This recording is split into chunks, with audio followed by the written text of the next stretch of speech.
Good afternoon, Patriots, and welcome to the 60-second audio file in the audiocast series known as the Q News Patriot. I am the Q News Patriot. My name is SGAnon. I'm very excited to come to you today with the information that I've found for our file this afternoon. But it has been a bit of a balance on this end, and I appreciate the patience of all of you out there, especially if we've had to reschedule an engagement or put off something or be flexible or adaptive in some way. It's very much appreciated. This is a season of challenges. This is a season of overcoming. This is a season of proving, I think, what we, the people, what humanity at large is capable of, who we really are, why freedom and liberty, the right to autonomy and self-determination is such a crucial component for the spiritual, physical walk that we all call this journey of life. So again, I appreciate everyone out there, and I appreciate all of the patience with the emails, especially as that's been something I've been sort of struggling these last couple of weeks to maintain my balance on. But I'm finally getting a headway, I think, in a lot of arenas, and special thanks out there to Laura and others who have been willing to intercede for me and throw in on the gauntlet. So without further ado, I know everyone out there is sort of at the edge of their seats when it comes to this process, this awakening journey, this irregular espionage war. So let's get right to it. As we've looked over these last few months, we have watched a number of things take place that would never have taken place if the deep state mafiosos around the world truly maintained control, leverage, the ability to exercise intense power over arenas like WMDs, certain financial components of government, certain financial commercial markets, certain arenas of energetic or spiritual importance, we could call it that, and certainly in the areas of secret programs, high power, frequency-based weapons, energetic-based weapons, Q clearance, things of that nature. If we were dealing with the same game board that we have dealt with for a lot of decades now, we'll just say, and a game board that has increasingly become more stacked against us, I think it's safe to say out there, especially if you're listening to a broadcast like this and you've managed to find your way to a program like this, it's safe to say that programs like this would be shut down very quickly, and we would have a completely different world at large at play around the rest of the earth. The depopulation agenda, for example, with the COVID-19 vaccines and the release of a deadlier pandemic, the energetic component of that. And when I'm talking about energetic, I'm speaking in the terms of physical, changing of the energy in the world through mass deforestation, burning off large sections of continents with high power weaponry, plagues, things of that nature, right? These were all events that were in the works, if you will, even as recently as 2015, 2016 on the deep state, Luciferian, Kabbalist, occult side. And so if we look at the events of the Trump presidency, and then we look at the events of 2019, specifically in 2020, and then we look at the events post January of 2021 and the slew of executive orders in particular that were issued between November the 3rd of 2020 and January 19th of 2021. We see a game board that has been shifted in some capacity, and the job of the digital army is to piece together the picture, allow the puzzle to come together, if you will, for everyone else out there, and to preserve humanity's consciousness through a very difficult time that is going to be hard for many to understand, even when we arrive at those kinetic points. It's hard for us to understand now. And it's only going to get, I think, a little bit more nebulous as we go through the process of highlighting just who is on our side at the end of the day, who the double and triple agents are, who the espionage assets are, and how gaslighting of a civilization and of a culture at large is enabled. We're going to see, a tremendous amount, I think, of the fog of war going through this process. So we have to remember a number of different things. One of those things was that the creation of Space Force enabled the technology, or much of the technology, from the U.S. Air Force Secret Space Program to be brought under the control of direct generals within the U.S. Pentagon.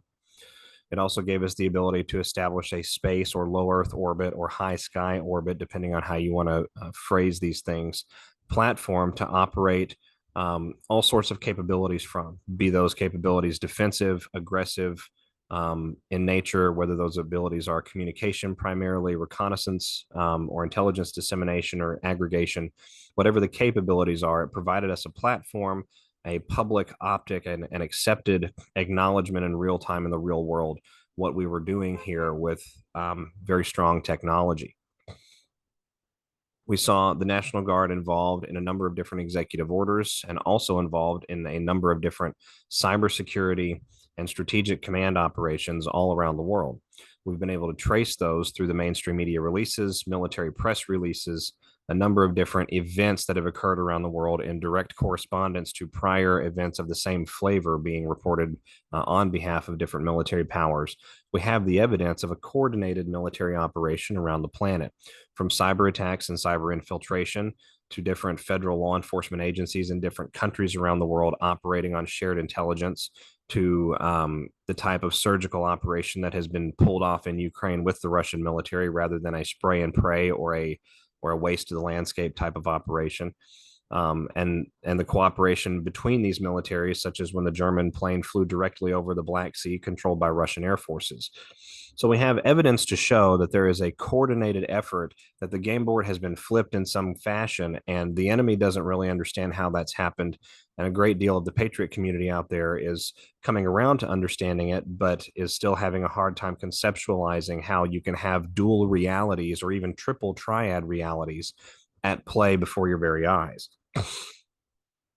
Today, we're going to talk a little bit about the different maneuvers that are being made. And today's file, I think, is going to serve more as an encouraging file than a specific event or a specific purpose file, simply because we have a lot of reading, if we're willing to put the time in, that can show us a much greater picture, that can help us see the design that's in all of the different pieces of what is clearly the largest, most complex military civilian operation, and it is an inclusive military civil alliance that has ever been attempted in all of human history. So we've talked a little bit about Space Force. What has Space Force been up to? We know that Space Force was involved in some capacity, or the personnel of Space Force, let me say that, were involved in some capacity. I shouldn't say involved meaning causationally. I mean involved as in affected by, were affected by the event that happened in Maui on the 8th of August of 2023. So what has Space Force been up to since then?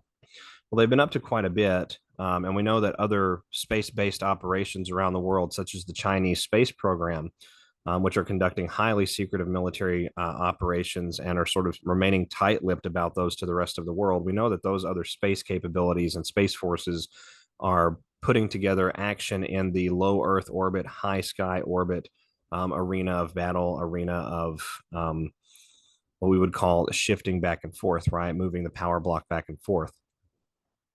So a few articles over recent days. Again, this being the 27th of September today. This article dropped just today, the 10th anniversary. Defense One, it looks like .com. Space Force contracts for new zero trust data protection. The U.S. Space Force looking to up its security posture against cyber threats. Now, remember, Anons, we know that cyber warfare is a massive component in both directions of this espionage operation. We have a number of patriotic actors. We have a number of gray actors who are just out there to sort of, in an anarchist fashion, expose the complete and total truth to everyone, regardless of sensitivities, right? And then we have those who are seeking to prevent such exposure by destructive or infiltrative cyber attacks onto what we would call a good actor side. So it's worth remembering we have cyber threats that are important to consider in this war. And the Space Force has just awarded a $17 million contract to Cybersecurity XAGE. The company announced Wednesday. It might also be pronounced SAGE, spelled XAGE, XAGE or SAGE. The award shows a growing awareness that data in transit from Earth to ground stations is increasingly vulnerable to hacking, but also that some new popular enterprise cloud architectures don't entirely fix the problem. The Russian attack on Viasat in February of 2022 knocked out communications across Ukraine on the eve of Russia's invasion, and is precisely the type of attack that Space Force needs to defend against, stating Jeffrey Madison, CEO of Xage Security. The attack didn't target the satellites themselves, but rather the ground modems that allowed the data to move. As entities like the Space Force rely more and more on combinations of different SAT and COM companies, the notion of securing them one at a time cannot keep up with a renewed threat. The more we distribute our data across multiple systems, as well as federal systems, the more redundancy is built in. But on the other hand, what you then have potentially is a distributed attack vector. As you do that distribution, it's very important that you have a uniform method of protection.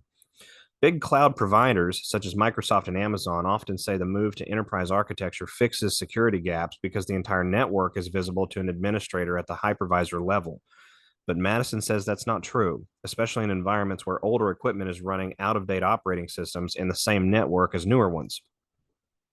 Many Fortune 500 companies don't have problems like that because they can upgrade equipment all at once and keep it up to date.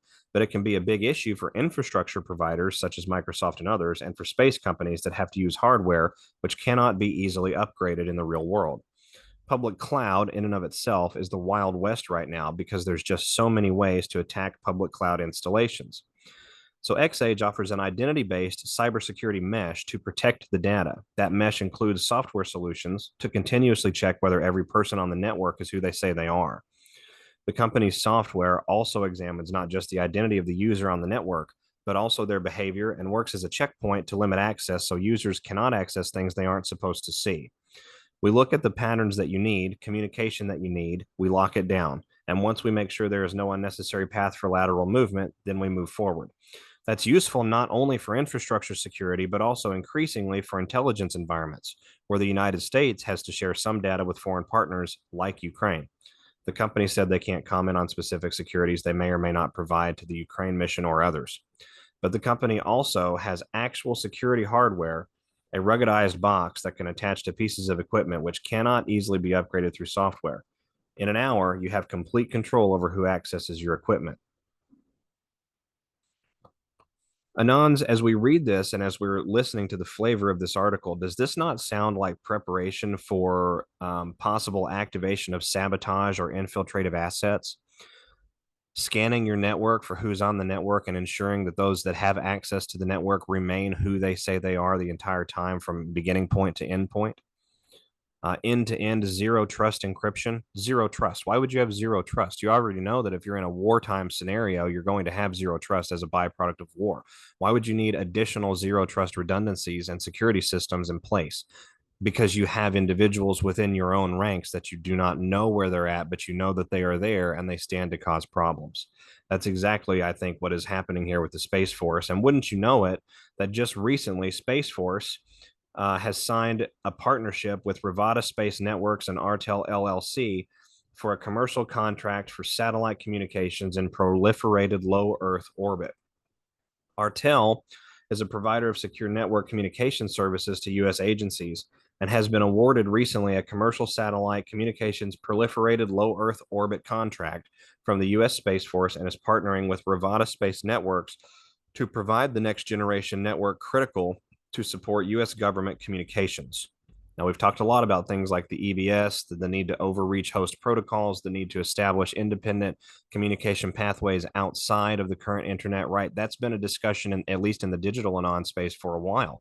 The space that we've had, the internet that we've always known, has been created fundamentally from the beginning, coded from the very beginning to provide access in security windows, if you will, into the overall network and data exchange matrix by the Luciferian cabal for the Luciferian cabal, and that includes their military-industrial complex and any traders that they may have in the information technology space, which we know at this time in the last 20 years has advanced quite a ways. So we have to move through or sort of transcend a lot of those insecurities and a lot of those, I think, what's the word? Vulnerabilities, that's the word I'm looking for, within the system, within our own operating sphere, before we can move forward dropping theirs. Based in the US, Artel is a carrier agnostic network integrator.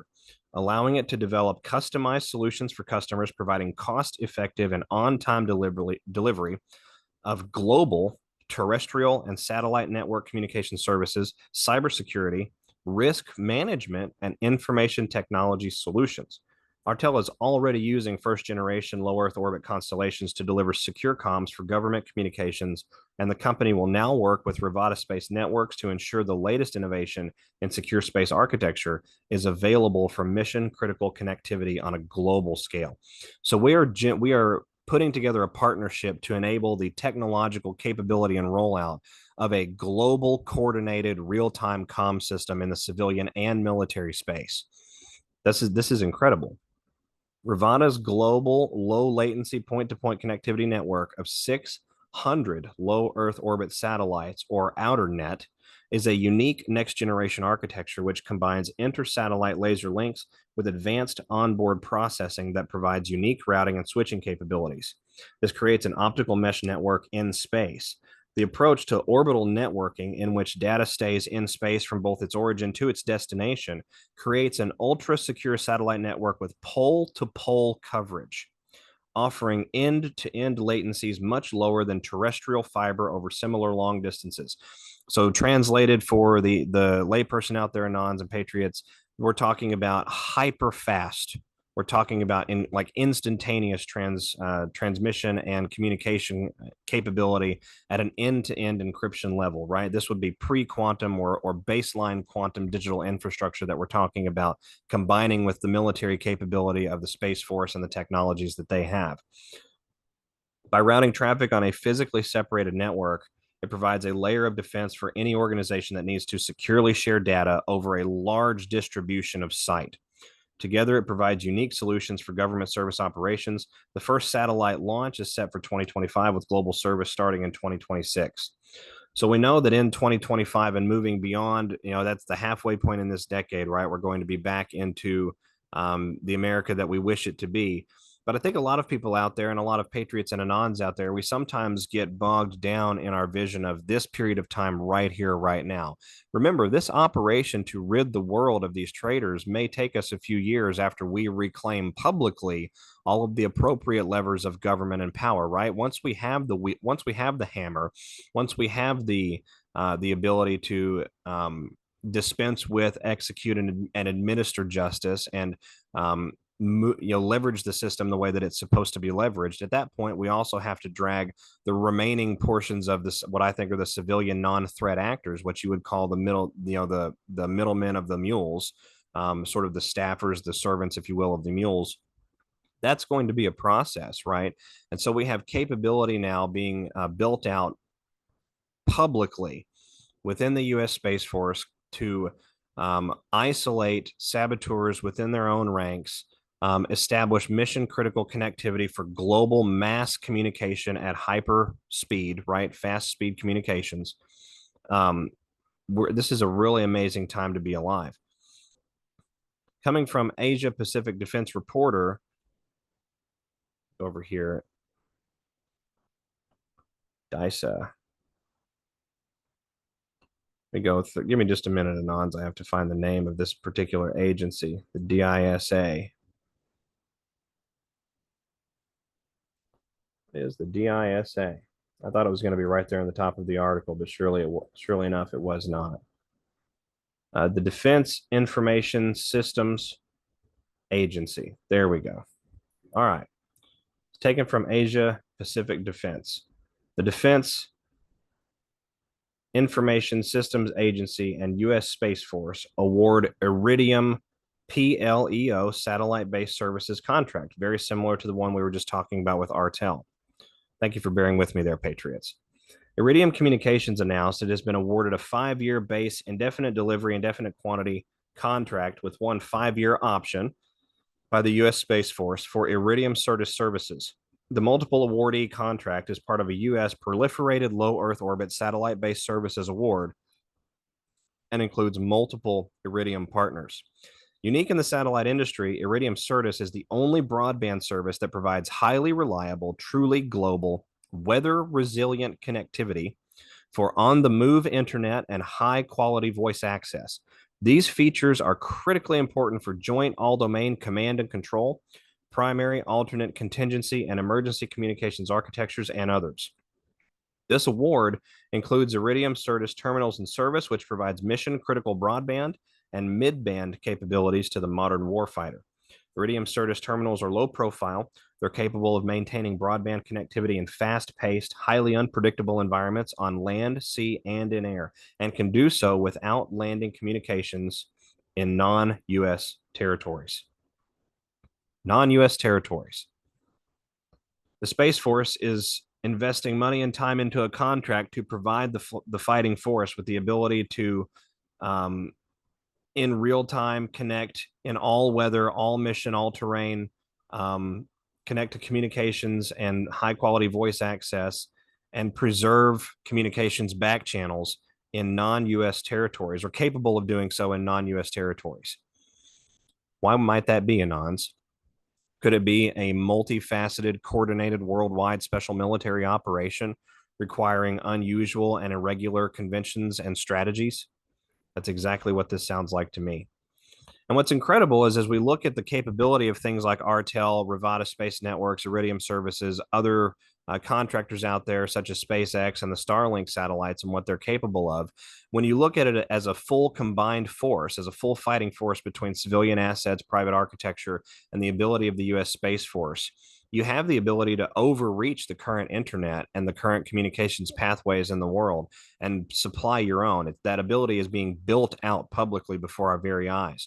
And I believe with this information hitting the internet, it's likely that these deals were made quite a while ago, and that some or all of the capability that's being talked about as activating either now or nearly or near in the future, it's possible that much of that is already active and in place now.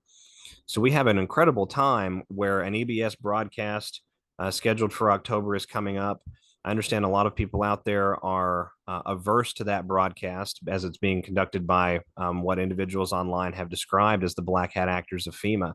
I can't corroborate that in my research, but I can't say that that's not true either. And so when we look at the capability to overreach devices, it's very important, I think, to acknowledge that this capability, this build out right here, or a lot of the things that have already occurred, could be for events like that, right?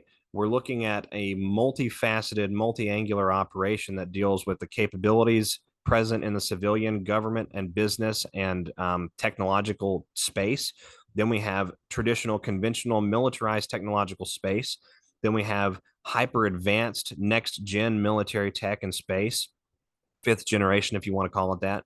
And then we have non-terrestrial, or what we would call super advanced, sort of weird science technology that works because it works. We may not fully understand it. And so we're trying to integrate the capabilities across all of our different Patriot actors, both in the military facets, the regions of the world that are part of this operation, and the ones who are not, right, or who may be working in tandem and maybe not even realizing it, right? We have to assume that many actors at the top and in the civilian private space or level have been given or have been contacted and given special portions to play or parts to play in this overall operation. But many of them, it's very likely, have never been contacted, if you will, and I use that with air quotes, but they sort of read the lay of the land and they understand how they can best fit in with the assets and the equipment and the capabilities that they can provide to the fight. This is an amazing time where you're seeing a tremendous amount of combination and blending and meshing with different interpretations of the world in social ways or in political ways or in ideological ways, but all on the same mission of getting the truth out to humanity and doing away with a very evil, very old, very dangerous deep state mafia power structure that has existed for a long, long time. So it's worth noting, we'll close off our news with the Space Force recently, that we have Space Force conducting an operation called Victus Nox, recently launched on September the 14th and returned to orbit September, let me see here. Oh, has not returned to orbit, excuse me. The payload, a Millennium Space small satellite, was operational 37 hours after launch. Leading up to launch, the mission was contracted for Firefly Aerospace. The companies were able to integrate the payload and get ready for liftoff in a 58-hour period. Firefly was given 24 hours notice to launch. It set a high bar. Major Jason Altenhofen, Deputy Branch Chief of the Space Safari Office, said that Victus Nox set the bar really high. Space Safari oversees the military's tactically responsive space program, which is focused on capabilities to rapidly respond of on-orbit needs on operationally relevant timeframes. It's going to be very difficult to top what we did with Victus Nox. So Victus Nox is sort of a dry run for a fast response, getting assets, equipment from the ground into the air and then into that low Earth orbit space so that they can do the job that they're attempting to do. Victus Nox, if you translate that, it's Latin, right? Nox Victus. If you translate that, what it comes out to is victory at night, or defeat by night. So what you've got there is, I think, some symbolism that's worth keeping in mind and reporting. And then at the last but not least, an article that dropped just today from the interesting engineer. U.S. Space Force is seeking to set up a hotline with China. We have a tremendous amount happening in the militarized space. We have a tremendous amount happening in the U.S. COG operation right now. President Trump going around campaigning harder than he's ever campaigned before, optically taking all of the slings, all of the arrows for the American people, fighting the good fight, doing the things that he has to do. And we're seeing a tremendous amount, I think, of awakening progress being made from that.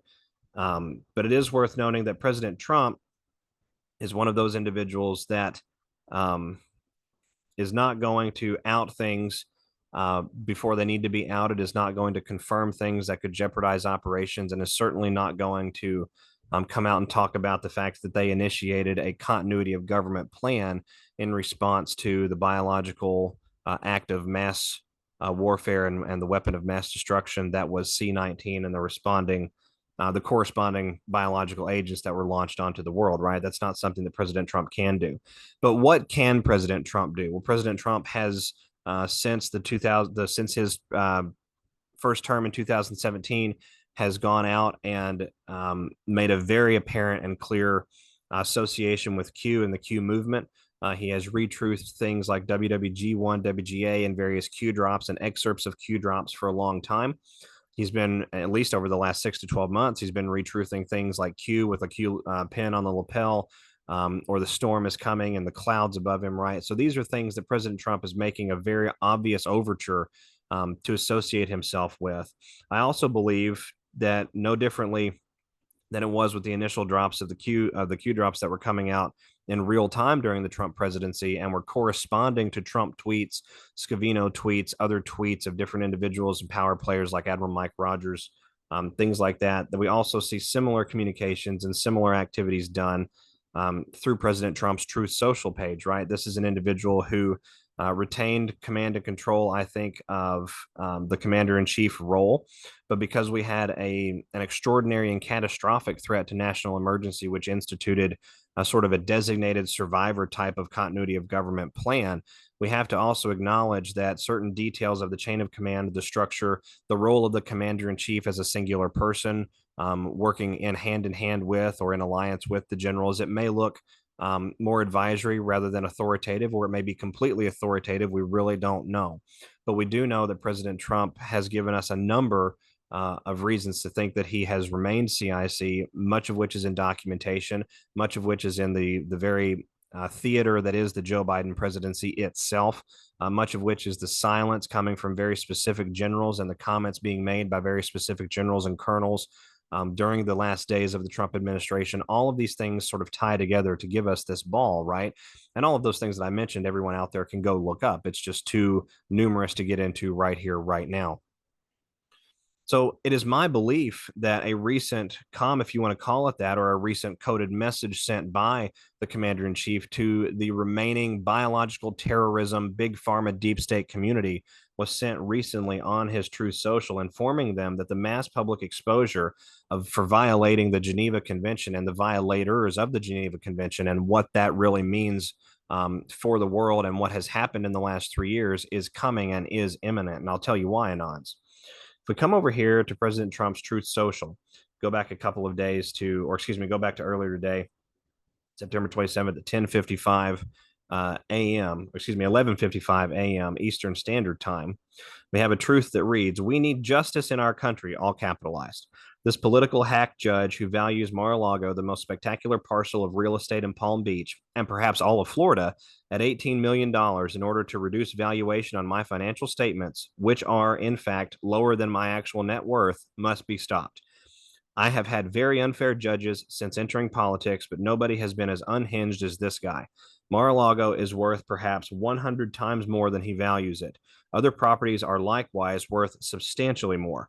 I am worth billions more than my very conservatively stated statements, and therefore could not have defrauded the banks, who all made money and were all paid back or are current with no defaults or any other problem.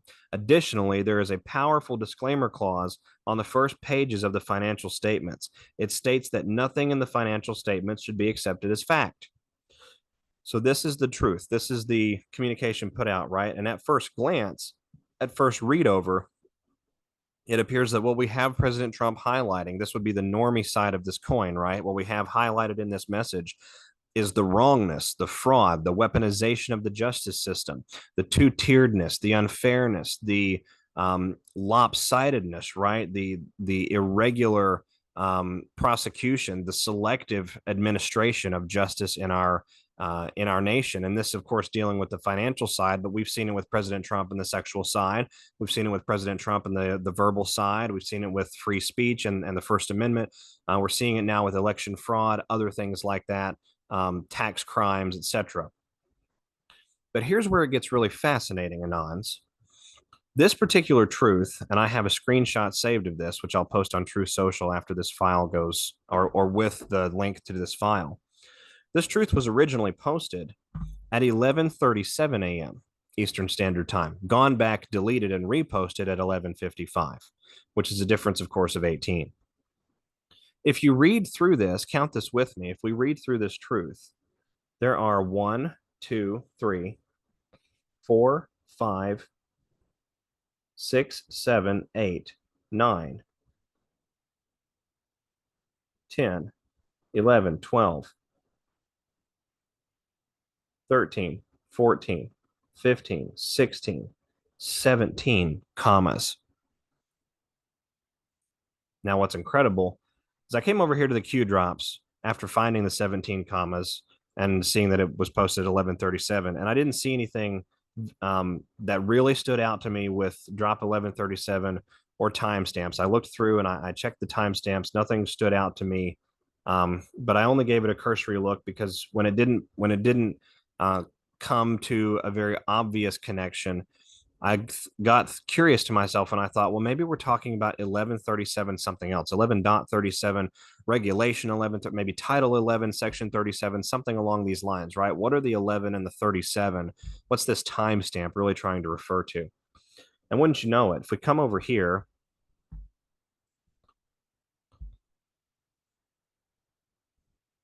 if we go in and type military regulation 11.37, one of the very first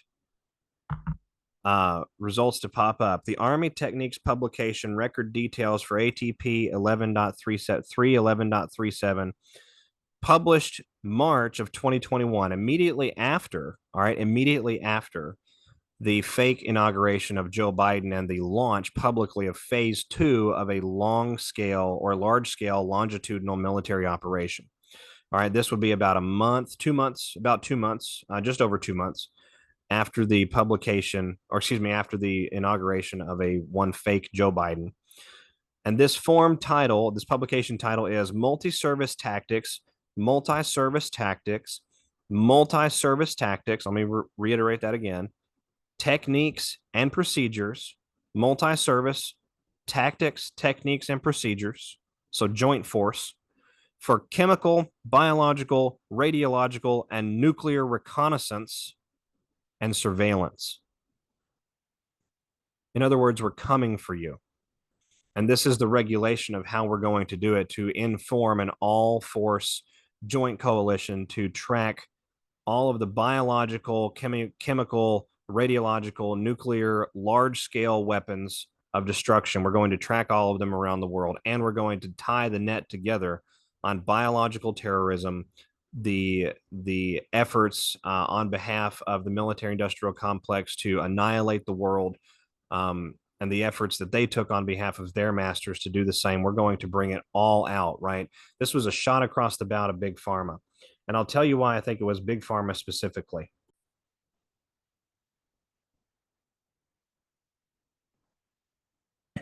If we come down the Commander-in-Chief's TruthSocial, we come to a post, a video, a 37-second video posted on September the 26th at 4:29 p.m. Eastern Standard Time. The video is a black and white montage. It's a short montage about making America great and being daring and bold and sort of recapturing the essence of what the American spirit of old was that built our great nation and built this great land. And it's an amazing short snippet. It's only 37 seconds. And the video is almost entirely in black and white, except for a brief 1.5-second clip in the middle of the video, beginning at 11 seconds in, highlighting the Empire State Building the day that it was paying homage to the vaccine campaigns with the lighting up of the needle, like the needle syringe, right? With you had the orange and the red, and then you had the blue tip needle at the very top. We've got incredible, I think, correspondence going on right now or back and forth, I should say, in the information irregular warfare space between those actors that remain around the world in the different bureaucracies, administration offices, special agency offices, etc., who are being given the opportunity to come out on behalf of humanity and assist the cause, but also being told that they will be made a part of the comeuppance and a part of the justice and the retribution when this is all over. Q drop 37. This is a 37-second video. Q drop 37 reads, "They are the true patriots. We will never forget. Let these coming days be remembered in our history as the time we fought to recapture the republic from those evil bad actors who for so long have sacrificed the good people of this land for their own personal gain. Fight the good fight. Let justice be served." And justice is being served. We know that it's going to be served more publicly, and we know that the exposure at the public scale to create the hunger and thirst for that justice in the normie population is coming. But we know that there are also justices, if we will, or different levels of justice being served now. And one of those levels deals with Hunter Biden, and another level deals with the Russian military and the operations and advancements that they have managed to achieve on the battlefield without firing a single shot of their own in the Azerbaijani, Armenia area of the world. A lot of people know and are familiar with the struggle of the Armenian people against the Azerbaijani population and sort of the viewpoint taken between the two cultures and their ability to live together with one another. And we often forget that one or both sides of that particular conflict and that particular issue have almost consistently been influenced by larger powers that are outside the nation and have no compunction about interfering in the internal affairs of a people. And so we've seen that with the Western-backed Armenian government. We've seen that with the formerly Western and now sort of more traditional-backed Azerbaijani government. And that same pattern has played out in different nation states, and particularly in Arab republics and Caucasus republics for quite a while. One of the things that's very interesting, though, is that Russia is now involved in mediating the conflict that broke out between Armenia and Azerbaijan just over these last recent weeks. A lot of the Armenian population being given the option to immigrate, of course, back into Russia, go further north, if you will, and the nation of Azerbaijan sort of being supported by the Russian military, at least diplomatically and on the ground kinetically, with a peacekeeping operation. But what is so fascinating about the peacekeeping operation is that it is also highlighting what I believe to be traitors that both sides seek to have brought to justice because they have weaponized their influence, their power, their concentration of corruptibility against the people. For example, Azerbaijan arrested a billionaire named Ruben Vardanyan. He's a Russian Armenian and owns Amiria Bank, which parties in Russia have used to evade sanctions and import prohibited dual purpose and military goods from the West. So this is a choke point. This is a bottleneck. This is a funnel man, a bag man, if you will, for arms dealing out of the West and into the black market areas, presumably through the Ukrainian, Romanian, Moldova corridor, and certainly through that Turkish Bulgarian corridor down into the Middle East. These are the types of individuals that we have to isolate in this war. And wouldn't you know it, that also present in Armenia is not one and not two, but three separate United States Department of Defense biological laboratories. The Pentagon has three major biolaboratories in Yerevan, Gyumri, and Idsidhaven, and have been opened with cooperation from the Pentagon. In 2018, the former Georgian Minister of National Security, Igor Giurads, disclosed shocking details that one of the laboratories financed by the US DOD had conducted experiments on humans and 73 people had died. If we get into the biological laboratories of the US DOD and the Defense Threat Reduction Agency and others, we can go to different areas online. You're going to have to get a little bit creative with search engines. They really try to suppress this information. But a good place to start is the Armenian Embassy, the U.S. Embassy in Armenia's website. If you go back in 2016, you can actually find the article where they opened the lab in Gyumri, which opened July 14 of 2016. It was renovated by the U.S. and Armenian government partners to help the nation track and secure dangerous pathogens.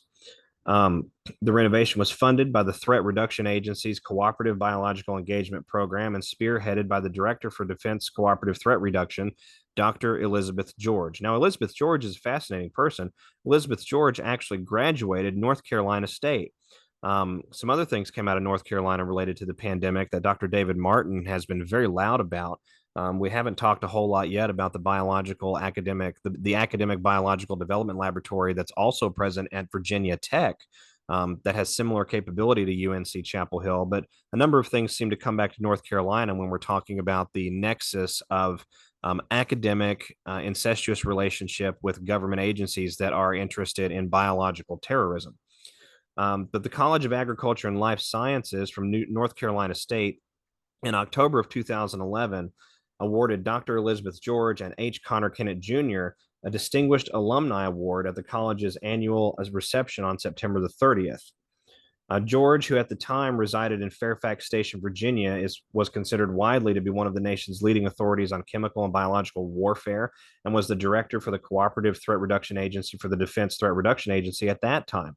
She was previously the deputy division head for chemical and biological countermeasures in the Science and Technology Directorate, Department of Homeland Security under President Bush.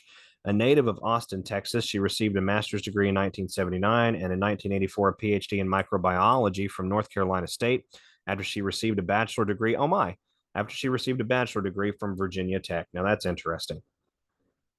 This is the same individual who designed and deployed a technology called BioWatch, which was an active biological threat agent surveillance system. It was deployed on the United States in different mass transit arenas without the knowledge or consent of any of you out there. Isn't that special? So as we go through this process, Russia is well aware of these individuals, and Russia is building the web out more. Every time that the general, I forget his name, I think his name's Igor, the man responsible for Russia's chemical and biological warfare division briefings to both the UN and the rest of the world, they've been building out a steady compilation of graphics. They've been recently including information that was aggregated out of Bakhmut. We've seen evidence released by the Russian military just in the last 3 to 4 weeks, confirming the worst fears that all of us knew were happening in the Ukrainian countryside. The biological research happening at the behest of torture and murdered humans, the organ trafficking, the body trafficking, the body part trafficking, the biological material trafficking, blood trafficking, drug trafficking, weapons trafficking, all of it happening within and through the Ukrainian countryside. And the Russian military has been steadily building the case that multiple levels of criminal abuse against humanity has been occurring in this area of the world, and with cooperation from other, primarily U.S. deep state, Washington, D.C. government-backed partners across all different regions of the world: Africa, the Middle East, the Caucasus regions of Eurasia, the Mongolian regions, the French, what used to be French Indochina is now Southeast Asia, and that compilation of countries down there. We have biological laboratories in Central and South America, biological laboratories in Antarctica, biological laboratories on different islands out there. This is a massive, massive, massive operation. And what is so incredible is to see the agreements, to see the moves being made, which are allowing access from alliance actors who do not have strings that can be pulled, who are not being puppeteered or given orders, who are not, or who are not acting upon orders they think that they would be getting, even though they may not be receiving them, which I believe is happening in the Western powers deep state community. We're seeing these alliance actors given access for the first time to some very sensitive arenas. And these accesses are going to build out and inform the military cooperatives and the governmental agreements and cooperatives and alliances that come to the fold in the coming weeks and months. We're going to see an expansion of hostilities in the Middle East. We're going to see an expansion of hostilities, mainly as it pertains to the Arab League that is forming and what is now modern day Israel and different powers within that region of the world. We're already seeing coups and various hostilities kicking off around Africa, where the African nations are sort of domino effect, one by one, disconnecting from the American Western Washington, D.C. central bank backed system, right? We can call it a number of different things. It's the Luciferian central bank model and the system and everything that comes out of that, and the military industrial complex that serves as basically the bouncer and the enforcer for that very system. We're witnessing the systematic destruction of that construct, that architecture in our world in real time. And it's absolutely amazing to watch. It's beautiful to see. And how do we know that we're winning? Well, we know with things like what President Trump confirmed on the NBC News interview just recently. Of course, we know that NBC News edited the interview, and that's not a surprise. But if you find the full interview, it's just over an hour and 15 minutes long. It's a great piece. It's absolutely devastating in the sense of a counterintelligence operation where you're trying to get to the voter, get to the audience, when you're trying to go through the avenue, go through the conduit, go through the channel, because it happens to dump you into a specific delta or tributary that you need access to in order to win this war. And that's exactly what we had going on with President Trump. Very statesmanlike, very calm, but very firm, and was not going to sort of allow that NBC News reporter to manipulate, shift, and destroy the conversation. He was very frank about that, and it was a good and worthwhile interview to watch. All of you out there should watch it. There were a number of different red pills, however, that were dropped in this interview. We spoke about one of them recently on TruthSocial regarding the Federal Reserve, and how the reporter, Ms. Welker, stated that the Federal Reserve is obviously, quote, independent, end quote, when referring to the U.S. economy and inflation, which is a massive truth bomb in and of its own right. But in the very beginning of the interview, President Trump, about 2 minutes in, as a matter of fact, 2 minutes and 11 to 12 seconds in, they begin talking about the Hunter Biden deal, how NBC has just learned that Hunter Biden has been indicted. And the reporter asks the president, the commander in chief, how can you still say that there is a two-tiered system of justice when we're clearly seeing justice being served on both sides? And President Trump responds and says, because it's a sweetheart deal, you know, it's kind of like the art of the deal. It's the art of the deal. And so when we look at that and we appreciate what's happening here, this is a massive, massive confirmation that everything happening with Hunter Biden in the legal space, including his cooperation with Patriot authorities for the Republic of the United States of America, is being spearheaded by the art of the deal. The strategy deployed, the same strategy deployed when President Trump said it feels like the calm before the storm, and you'll find out, after he made that reporter ask 3 separate times what storm he was referring to. This is a biblical, multifaceted, grand scale operation. And you, dear Patriot, have a front row seat to the greatest coordinated effort that humanity has ever attempted. I am proud to be a part of this battle with each of you. This is a long process. This is not for the faint of heart, and it's not easy. But when we know where to look, when we appreciate the facets that are occurring in our world, when we appreciate that we don't know it all, and sometimes that's okay, when we appreciate that truth resonates and deception doesn't, when we appreciate who we really are, who they really are, and why we are here, and how this must play out in order to beat them, because conventionally we can't win. We have to do it in an irregular, unusual way. And that's exactly what we're doing. And every one of you out there that has stood the test of this battle so far should be proud of yourself beyond measure. You should give yourself a high five and a pat on the back and have a great, refreshing, cold glass of water. All of you out there are some of the finest that humanity has to offer. I appreciate and love each of you. And I am very much looking forward to how these events play out as we move forward. Stay safe, everyone. Be careful, head on a swivel, but always in faith and love and confidence. We win the day and they lose. This is SGAnon. I'll be back with each of you again soon. Thanks, everyone. Bye-bye.